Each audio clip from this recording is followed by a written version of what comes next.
In the international media, much of the discussion surrounding Afghanistan concerns the ongoing conflict, U.S. military involvement, violence, and civilian deaths. But the story on the ground presents a far different and more complex reality. Shortly after the 2001 invasion, the U.S. and the NATO-led International Security Assistance Force invested resources into Afghanistan as part of an effort to rapidly stabilize the country.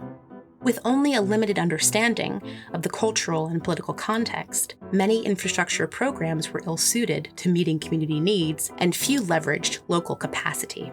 Not surprisingly, continued political instability and violence, especially against civilians, impeded access to necessary services and economic opportunity, which only served to increase reliance on aid. International actors such as the United Nations and the International Committee of the Red Cross have advocated for the importance of empowering Afghan civilian institutions through an emphasis on localization of aid. But many non-state armed groups have remained skeptical of foreign influence and present a risk to humanitarians perceived as aligning themselves with the, quote, international agenda. Humanitarians must negotiate access to populations under control of non-state armed groups to deliver aid. Enter Z, a humanitarian working on the front lines to negotiate access with the Taliban in Afghanistan.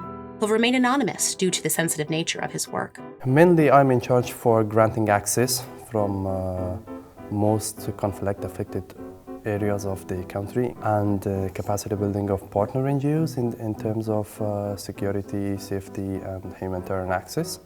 For a protracted crisis like that in Afghanistan, negotiating access means not only enabling goods and services to quickly reach those in need, but also maintaining structures and relationships that allow those needs to be met. In his role, Z is primarily concerned with overcoming barriers to humanitarian access, all while abiding by the humanitarian principles. Around the world, these barriers fit into at least one of the following categories: restrictions of movement, interference with activities like those Z encountered a few weeks after implementing programs in Afghanistan. Within 2 weeks, they started having slowly their demands. Like we are required to rent their vehicles rather than existing vehicles. And also to terminate some of our staff, and instead of them, we should go for recruitment from their team, which is against our mission and vision and mandates. And that would be a direct breach of humanitarian principles. Restrictions to entry. Violence against personnel, such as when an armed group attacked the Jalalabad office of Save the Children in January 2018.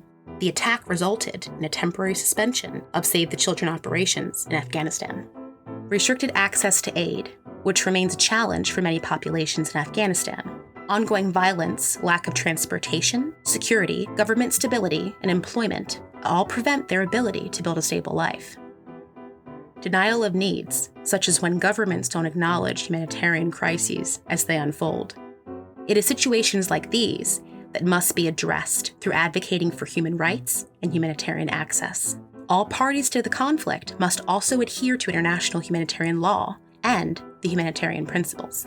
There are a number of strategies humanitarians can use on the ground to mitigate access barriers, some of which Z frequently employs. For instance, a local partner such as Z can better navigate the local context, as Z himself is rooted in the same social systems. I know also other ways, like convincing Taliban using Islamic thoughts that they mainly focus on them, and I'm also a Muslim, so I know all these rules. I would go based on Holy Quran and Hadith.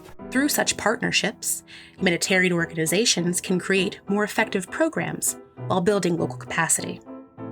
For more information on operating in the types of environments that Z does, refer to Unit 6 of Building a Better Response.